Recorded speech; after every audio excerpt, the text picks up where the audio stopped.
500 वर्ष पहले यहाँ थारू लोग रहते थे। थारू लोगों में भी आज भी बताते हैं लोग कि दो व्यक्ति बड़े संभ्रांत थे और दोनों भाई थे, जिन लोगों के नाम से आज भी कौलेश्वर फुलेश्वर दोनों ताल है। वही भाई लोग या उस परिवार उस समय में ऐसे कुछ हवाएं चली कि इस जगह को छोड़ करके लोग कहीं और या नेपाल साइड लोग चले गए। मां मंझरिया देवी की कहानी भी बहुत ही रोचक है। बरसों पहले मंदिर के चारों तरफ जंगल हुआ करता था, जिसमें थारू जाति के दो भाई फुलेश्वर और कौलेसर रहा करते थे, जिनका जंगल में रहने वाले थारू जाति के लोगों पर आधिपत्य था। अंग्रेजी शासनकाल में अंग्रेजी सेना से लड़ते हुए दोनों लोगों को देश छोड़कर नेपाल जाना पड़ा। ऐसे में उन्होंने धन को दो तालाबों के बीच एक टीले में गाड़ डस दिया। धन की सुरक्षा के लिए अपनी सबसे छोटी कन्या को समाधिष्ठ कर दिया। कालांतर में यही कन्या जागृत हुई और माता मंझरिया नाम से प्रसिद्ध हुई। बगल में स्थित दोनों तालाब को कौलेसर और फुलेश्वर नाम से जाना जाता है। सच्चे भाव से इस मंदिर पर आने वाले श्रद्धालुओं की मनोकामना निश्चित रूप से पूर्ण होती है। नवरात्र में मां मंझरिया देवी स्थान पूजा अर्चना करने आए श्रद्धालुओं ने बताया कि माता की कृपा भक्तों पर हमेशा बनी रहती है। सच्चे दिल से मांगी हर मुराद निश्चित रूप से पूरी होती है। हम लोग नवरात्र में यहाँ पूजा अर्चना करने प्रत्येक वर्ष आते हैं। बोले माँ भगवती मंझरिया देवी की, संसार के महापुरुषों की, नगर बस्ती की, अपने अपने माता पिता गोविंद की, संत समाज की, भक्त समाज की। सर्वे भवन्ति सुखिनो, सर्वे सन्तु निरामया, सर्वे भद्राणि पश्यन्तु मा दुःखचित् भाग् भवेत्।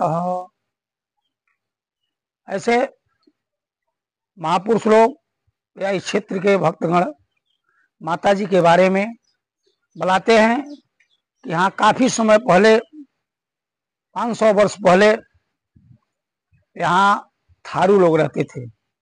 थारू लोगों में भी आज भी बताते हैं लोग कि दो व्यक्ति बड़े संभ्रांत थे और दोनों भाई थे, जिन लोगों के नाम से आज भी कौलेश्वर फुलेश्वर दोनों ताल है।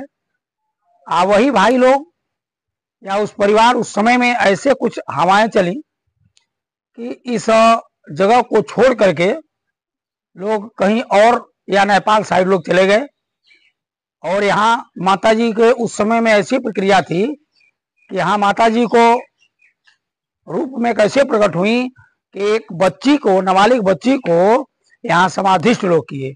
समाधिष्ठ होने के बाद कुछ समयों के बाद सुना साना रहा। कुछ समय जब बीत गए तब वही माता जी शक्ति रूप प्रकट हुई। तो शक्ति रूप प्रकट होने के बाद इस एरिया में एक ही एका किसी के कंठ में पैठ करके अपना सेवा कराने के लिए इनका प्रेरणा बनी। आते जाते लोग धीरे धीरे तमाम ऐसे करके उदयदास चपड़ू साधु, ये दो महात्मा के बाद श्री बाबा लखनदास महाराज यहाँ 100 वर्षों से ऊपर यहाँ रह करके अपना भजन किए।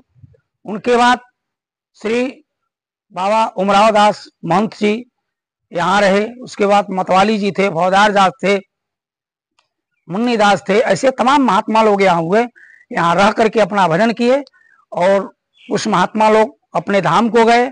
और इसी में एक ही एका महात्मा लोग यहाँ पड़े हुए हैं। और यहाँ की गरिमा को क्या कहा जाए, जो भी आते हैं यहाँ माँ के दरबार में उनकी सबकी मुरादें मांग पूरा होती हैं। और माता जी का ऐसा छत्र छाया है जिनको विवरण हमारे मुख से नहीं हो पाएगा।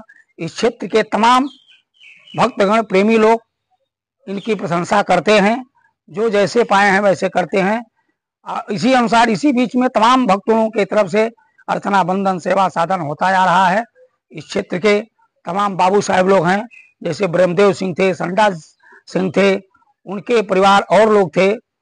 तमाम आज भी लोग आते जाते हैं, सेवा लोग करते रहते हैं। इस क्षेत्र के चौधरी होता रहता है।